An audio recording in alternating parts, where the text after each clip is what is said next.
Have you been enjoying our Impact Podcasts and our great guests? Then please give us a thumbs up and leave a 5-star review on iTunes, Google Play, or wherever you consume your favorite podcasts. This edition of the Impact Podcast is brought to you by ERI.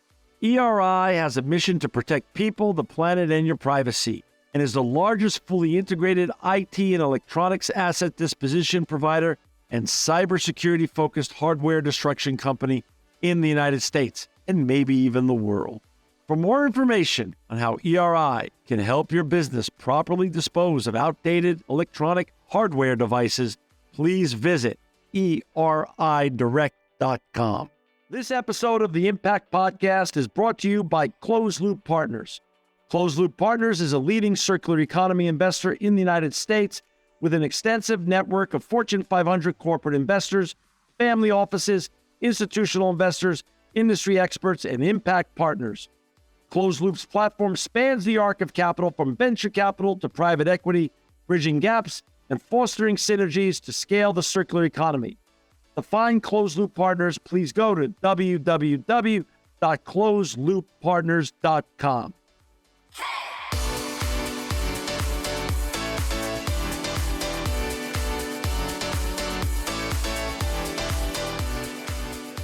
Welcome to another edition of the Impact Podcast. I'm John Shigarian. I'm so honored to have with us today Mary Alice Vuicic. She's the Chief People Officer at Thomson Reuters. Welcome to the Impact Podcast, Mary Alice. Thank you so much for having me, John, and hello to everyone. It's just an honor to have you on today. And Mary Alice, before we get chatting about all the important and impactful things you and your colleagues are doing at Thomson Reuters, can you share a little bit about your origination story? Where'd you grow up? How'd you get on this journey? And how'd you end up here at Thomson Reuters as the Chief People Officer? Yeah, happy to share a bit about that. It starts very humbly.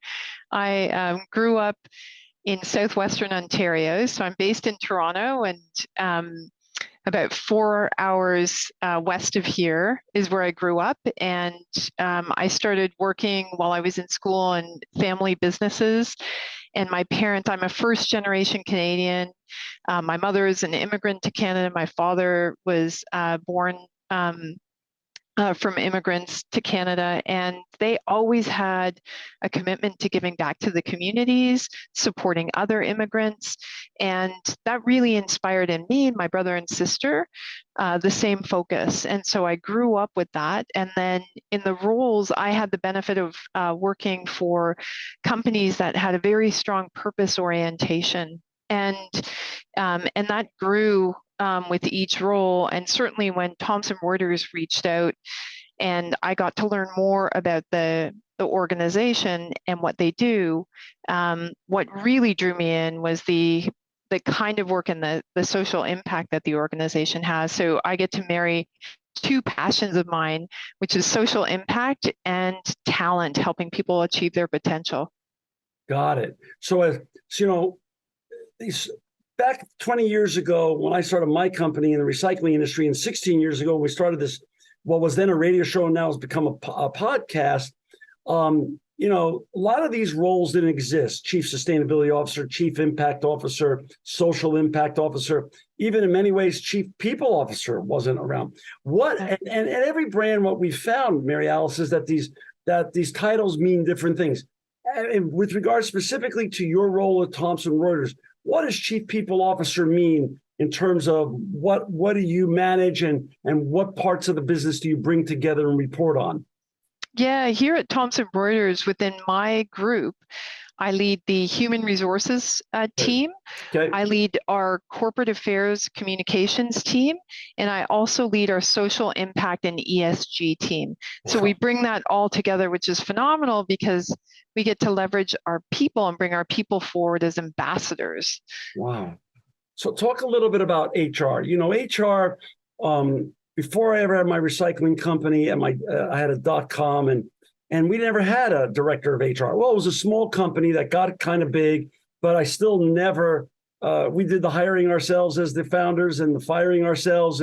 But now at our recycling company, I have taken great pleasure in really understanding the unbelievable importance of having the right HR professionals that lead a company's culture when it comes to human resources.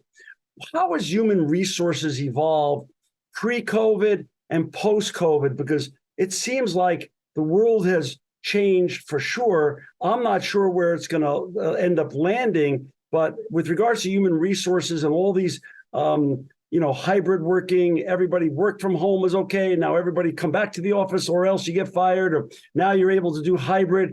And I hear all different types of variations thereof.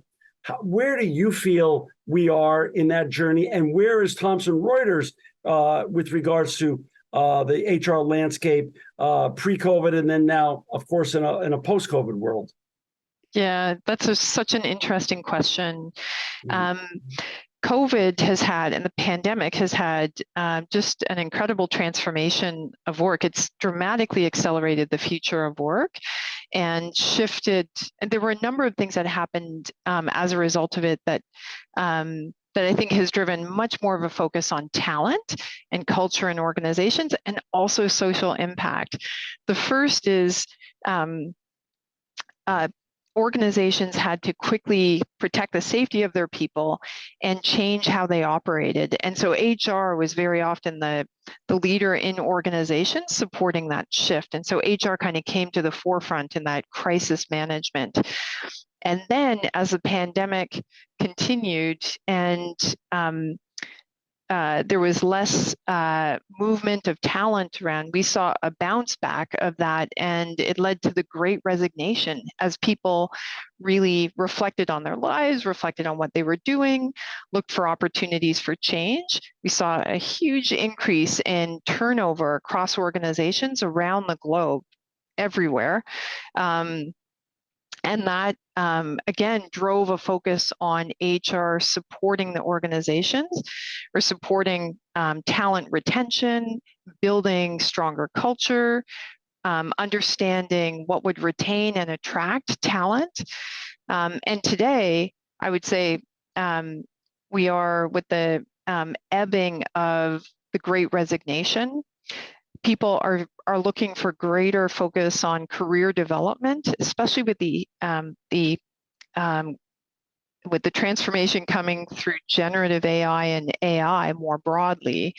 People are looking to HR to help define how does work need to be organized in the future, and how do we support through upskilling and reskilling talent across the organization to thrive in the next era. And so HR has been at the forefront of all of that. What's also interesting from the pandemic, it drove a focus around the globe where people were looking for meaning. As they were stuck at home, unable to go out and do other things, people were really reflecting on their lives and what they were doing. And we saw a real shift towards that focus on meaning. And is my life, am I creating a positive impact through what I'm doing? Does it give me meaning? Does it fulfill me? And so that has also driven a focus on social impact work and how human resources working with leadership across businesses can help bring that to life. Mary Alice, I should have asked this at the top, but we have a lot of young listeners around the world, and maybe they are not as familiar with Thomson Reuters as I am. I'm 60, so I grew up with the Reuters brand, and now the Thomson Reuters brand. I'm very familiar with the great brand that you represent.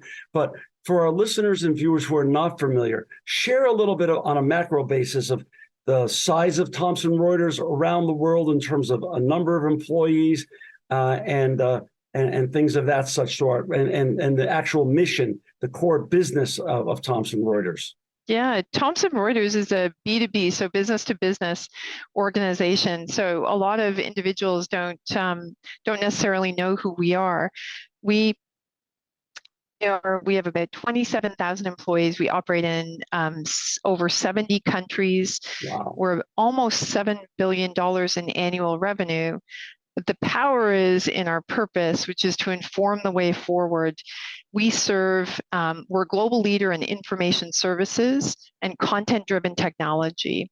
And we support professionals in the legal, tax, accounting, risk, government, media, industries and sectors around the globe. That's incredible. And so going back now, and for our listeners and viewers who would like to find Mary Alice and all of her colleagues and all the important and impactful work they're doing in ESG, social impact, and human resources, you could go to www.Thomson, Thomson, Reuters, Reuters, ThomsonReuters.com. Mary Alice, now you were talking about HR before I asked you about for the macro on Thomson Reuters itself. Now, how does that translate those truths, post-COVID truths that you just laid out? Culturally speaking, do you find those truths to basically adhere in all the jurisdictions that you're managing your great workforce in, or are some different and you have to adjust your management style and your management means in different cultures? Or how does that work, and how challenging and interesting is that for you? Yeah, I love the complexity of a global organization. I've worked in global organizations for most of my career, Right. And certainly the cultural context can vary, the products that we provide in certain areas are different from other areas. But overall, the things that people look for in an employer and how they want to give back to their communities is the same around the globe, no matter where you are. People want the opportunity to have the ability to make decisions about the work that they do. They want they want that empowerment. They want the chance to grow, to build their career, to build their skills, to create a better life for themselves, their families, and then they want to find purpose. They want to give back in some way to their communities and have an impact that goes beyond their work. That's the same everywhere. That's great. So really post-COVID, people just don't want to make just a paycheck. They really want to make a difference. No, you know what? There was an interesting interview that I did. I do so many interviews in the course of a year, and I was interviewing somebody with a big tech company, in a fantastic job, and certainly, didn't need to be looking for another role.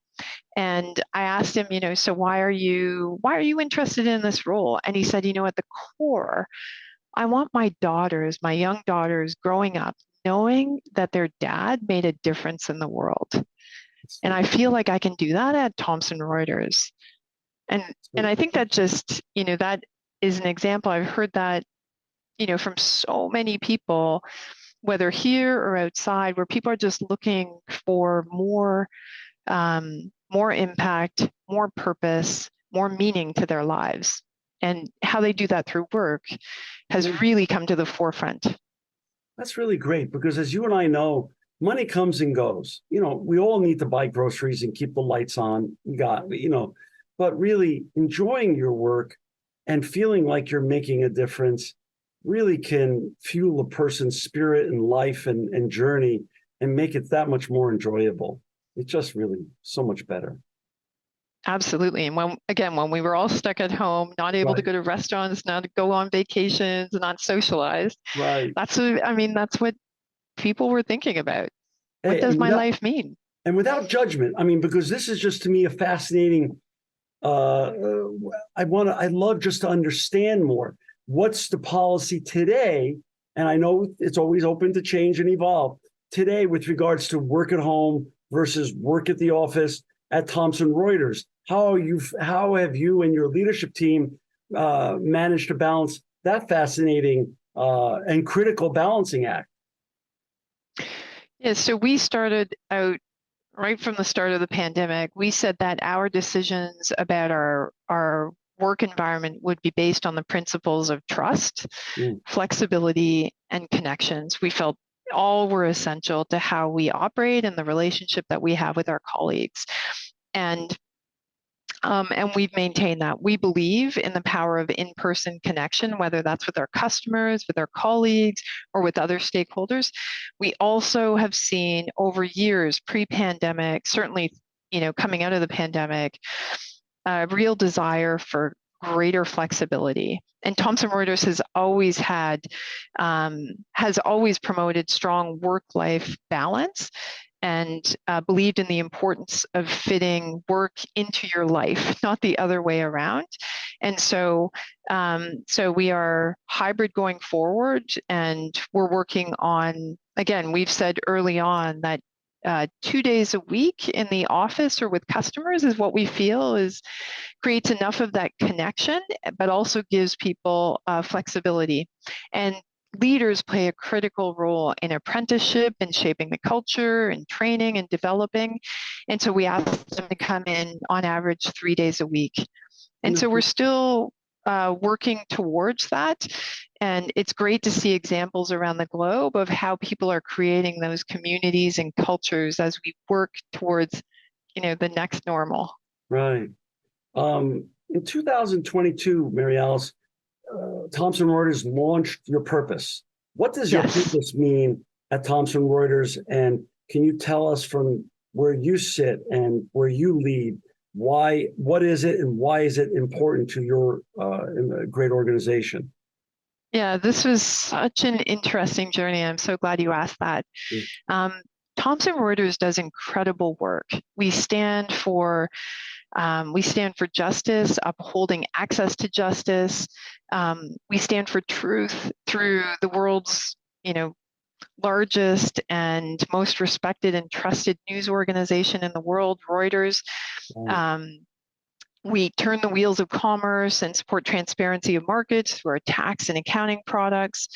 We help to catch bad actors through our risk products. And overall, we provide trusted, unbiased information to people around and professionals around the world. And what wasn't clear, we didn't have a succinct way of explaining this to people. It wasn't until you joined the organization, like me, I joined in 2017. And as I got to travel around and meet colleagues and see what we were doing and talk with customers, it's like, wow, this is so powerful. But it takes a while to understand just how big our impact is. We actually underpin functioning, fair, informed, and societies. And so we worked with customers and colleagues. We did interviewing, we did surveys, we had over 4,000 interviews across both groups. We worked with our labs, so our machine learning, AI specialists, to collate and work through all of that information. And what came out through that process was to inform the way forward.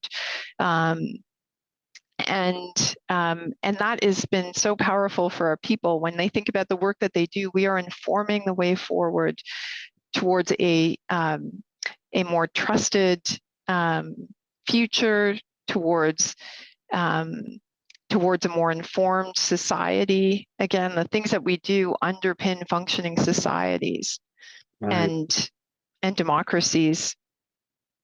When you came in 2017, was somebody already heading up ESG and social impact, or was that a blank slate for you to come in and basically take a whiteboard and start saying, here's where we need to be, and here's how we're going to get there? Yeah, we had a team under Carla Jones, who's since passed away, and we actually created an award in her name. I'll talk a little bit more about that. Yeah. She was leading the social impact team.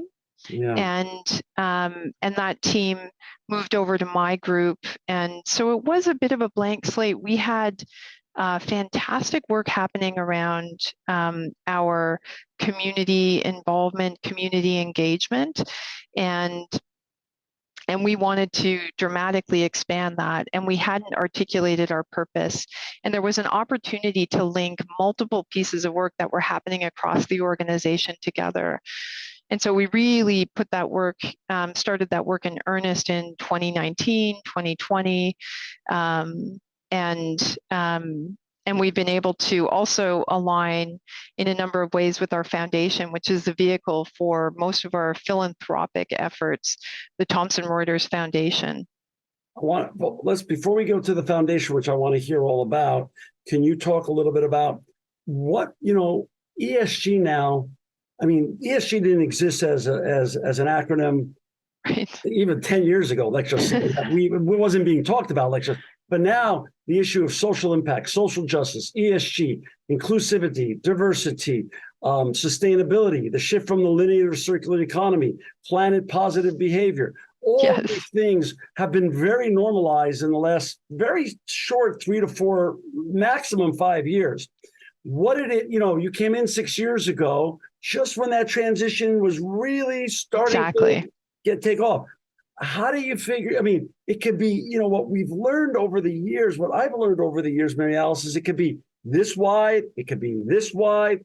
How did you decide what initiatives did you work with your leadership team to figure out were most important to the core mission of Thomson Reuters with regards to social impact and ESG? Because you could get overwhelmed with that stuff and it can almost, Oh, absolutely. take you away a little bit too much, divert you from the main mission, or it could be accretive to the main mission if you choose the right path. So how did you choose the path and how has that been going? And if you will, could you share some highlights from your most recent ESG and impact report that you're most proud of in this journey? Yep. Yeah, we were able, I think, to build on the momentum of a very purpose-driven organization and culture. And so when I joined the company back in 2017 and traveled around in 17, 18, got to understand more about our people and hearing their stories and also our customers and the impact. And that's when things really started to come to life around how purpose-driven our people were. And I really think it's a point of differentiation. It's a superpower at Thomson Reuters, how purpose-driven people are. I think it begins with the, Reuters. And in our name, people associate Reuters with trust and truth. In many countries in the world, Reuters is synonymous with news and trust, and they rely on Reuters for that. And people would tell me, when I would ask them why did you join Thomson Reuters, they would tell me because of Reuters. Like, my parents are so proud that I am with this organization. They're so proud of me and what this means, like my community, and whether I was in India or in London or in the US or in South America. And so building on that, we worked on developing the purpose. We also worked around the same time on our ESG materiality assessment, and we did a human rights saliency assessment. Because what was critical for us is not just to wave a flag of ESG, but to understand how we can be really specific about investing in and strengthening those things where we have a differentiated ability to drive impact, the things that are core to our business, that we are in a unique position to impact. And so we went through a lengthy process to understand that in terms of interviewing across the business, interviewing with our customers. All of these have been informed by customers, by colleagues, by looking at the growth strategy of the business. And our ESG materiality assessment, we identified 7 key areas. The first is technology and information integrity. That's core to who we are. We sell information, the trust in our data, and that's become even more important and critical with the growth and rise of AI. Next, we have business ethics and transparency, justice, human rights, and DEI. And then climate transition and how we support that. And those are core to our business model.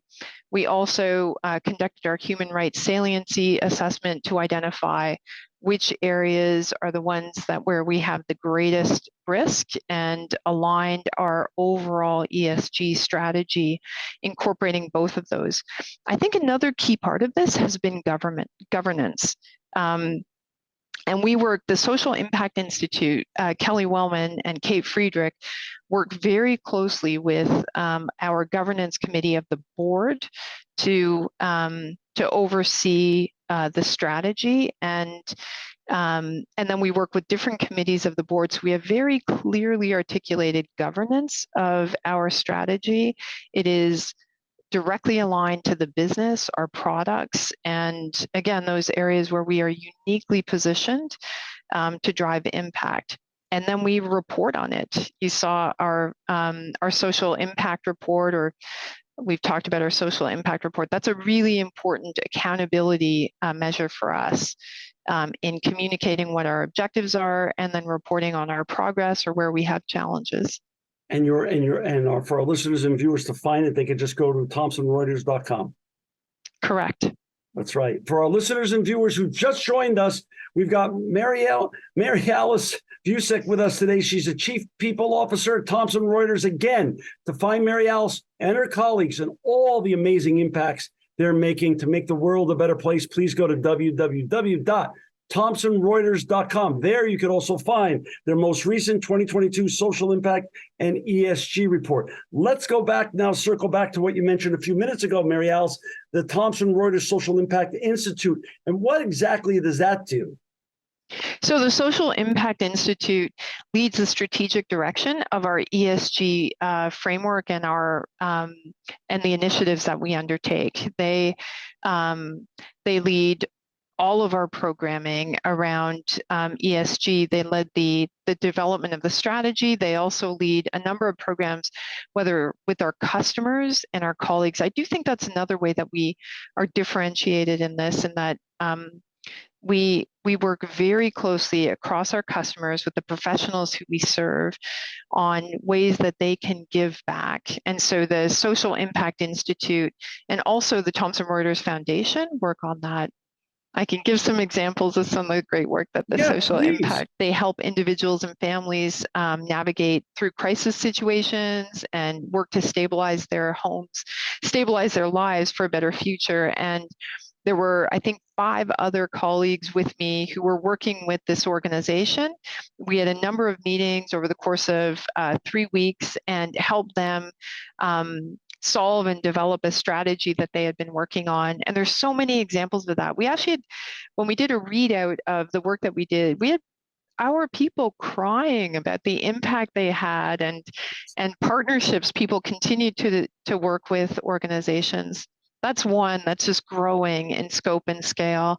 Then we have Global Volunteer Day, where we try to arrange around the globe a day that people can, follow their passion and give back. And typically in regions and cities, people coordinate activities. So it can be going into a home for homeless people shelters. It can be creating packs of school supplies, working in I actually worked cleaning up a beach, a local beach in Toronto, cleaning up garbage with about 20 of my HR and communications colleagues. And so many examples. And again, we post these and communicate them. They're on LinkedIn. They just from our own colleagues, like they really they find so much meaning in giving back to the communities.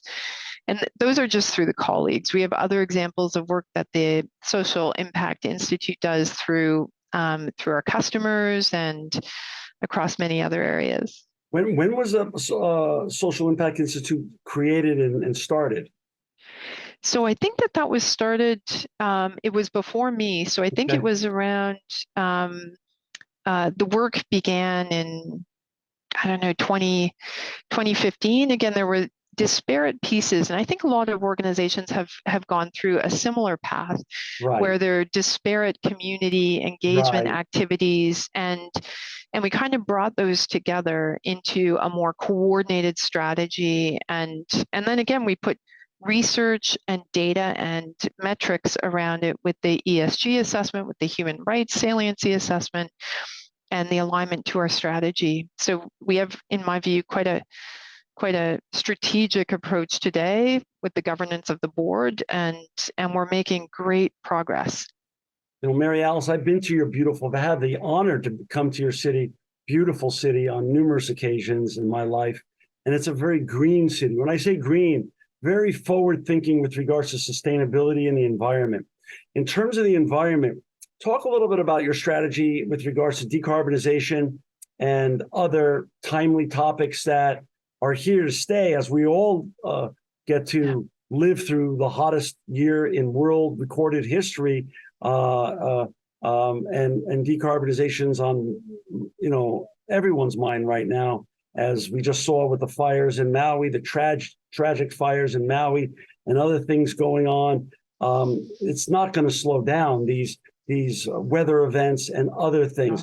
Where does Thomson Reuters fall with regards to the environmental impacts that you're making and chosen to engage in?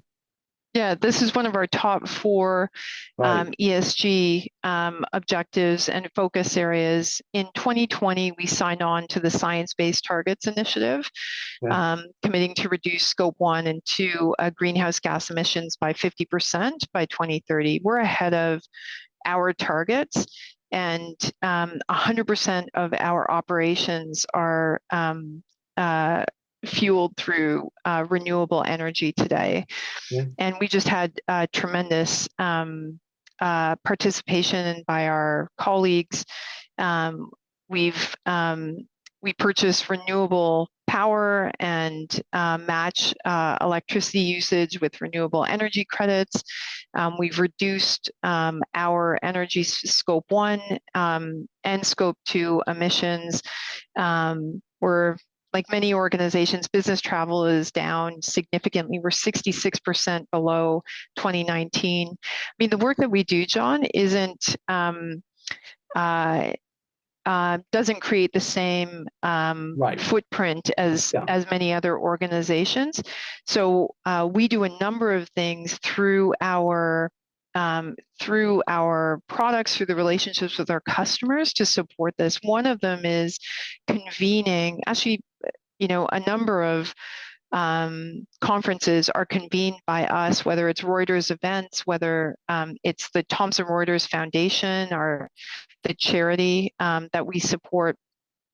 And Reuters Next is about bringing, I think the most recent one brought over 400 big business, thought leaders, individuals, experts in the field to discuss the climate crisis and try to accelerate innovation in the space. And it was watched by, I forget the number, I mean, just a remarkable number of people virtually, and a stellar panels of individuals. And so we've built on that. Each year it gets bigger and bigger. And again, I think it's just one of the ways that we're uniquely positioned to play a role in this. Mary Alice, before I had you on the show, I was very excited to have you on for many reasons, but one goes back to the word you brought up many times during this episode, the word of trust. And I'll tell you, in my lifetime, I've seen the erosion of trust with so many of our what were iconic media brands that disseminated news. But I'll tell you what, Thomson Reuters is one of the few individuals still standing that really does exude and mean trust to me as a consumer, to me as a business person, and it's so amazing and wonderful at the same time that you get to do the work you're doing with your colleagues, because you're such a trusted brand that when you make moves in certain directions with regards to all these issues of social impact, ESG, and everything that we've discussed today, it does move the needle in a big way. Hey, so when I invite you to come back on next year, what are going to be the initiatives that you're planning right now for next year that you're the most excited about that you could share with our audience and listeners today? Do a little preview on what's to come.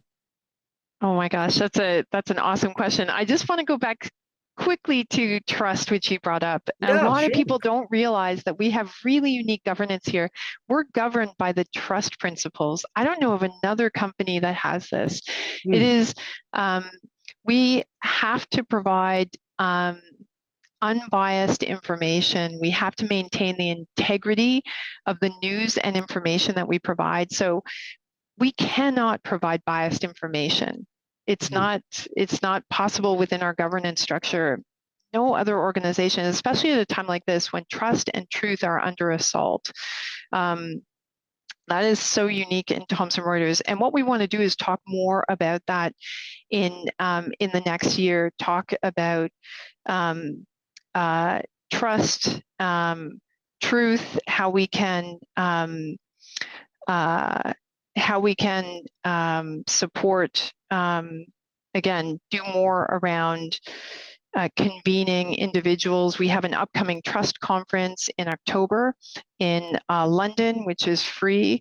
We have Context, which the foundation runs the trust conference. The foundation also has launched Context for purpose-driven individuals sharing stories of the impact of climate transition, of human rights and human rights abuses, and there's more to come from Context. In addition, we're doing just phenomenal work in the space of supporting Ukrainian refugees.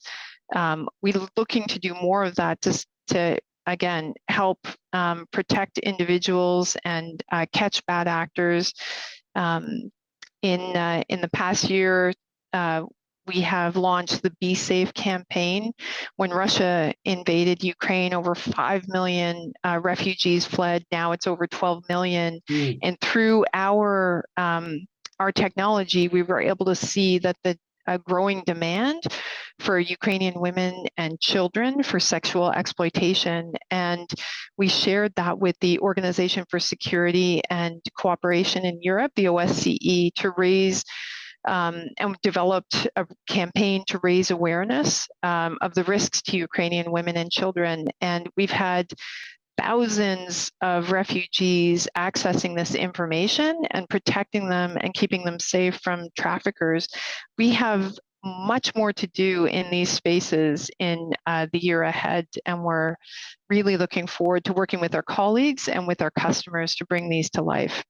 That's wonderful. I mean, that we could do a whole episode, honestly, on trust and truth. I would love that next year. That would be amazing. We have lots to share. Yeah, that would be really more timely than anything else, because even some of our social media platforms, which, were created for one purpose, have now become such big disseminators of information as well. And again, they've fallen by the wayside and fallen short with regards to the issues of trust and information and truth. Exactly. And it's really sad. So to have an organization like yours still upholding those critical values that we misinformation. I'm sorry. It's true. Misinformation is one of the greatest threats to our society and to functioning democracies. And that's what gets me up in the morning we stand for justice, truth, transparency at a time when those things are under assault like never before. Well, next year we're going to have you back and I'll talk about all the important things that you're doing as a chief people officer with regards to human resources, social impact, and ESG. But most importantly, we'll have a whole episode that just focuses on trust and truth. And I'd love you to lead that discussion at Thomson Reuters with us at Impact. I think that can be one of the most valuable discussions we've ever had, because frankly, we've never covered that topic. And I think the time is long overdue for us to focus on that. I just want to say thank you again, Mary Alice, for joining us today, taking the time to join us and share your wisdom, your journey, and the great and important things that you and all of your colleagues at Thomson Reuters are doing. To find Mary Alice and all their important work and their most recent 2022 Social Impact and ESG report, please go to www.thomsonreuters.com. Mary Alice Vuicic, thank you again for your time. Thank you for all the work you do, and thank you for making the world a better place. Thank you, John. This edition of the Impact Podcast is brought to you by Engage. Engage is a digital booking platform revolutionizing the talent booking industry. With thousands of athletes, celebrities, entrepreneurs, and business leaders, Engage is the go-to spot for booking talent, for speeches, custom experiences, live streams, and much more. For more information on Engage or to book talent today, visit letsengage.com. This edition of the Impact Podcast is brought to you by ERI. ERI has a mission to protect people, the planet, and your privacy, and is the largest fully integrated IT and electronics asset disposition provider and cybersecurity-focused hardware destruction company in the United States, and maybe even the world. For more information on how ERI can help your business properly dispose of outdated electronic hardware devices, please visit eridirect.com.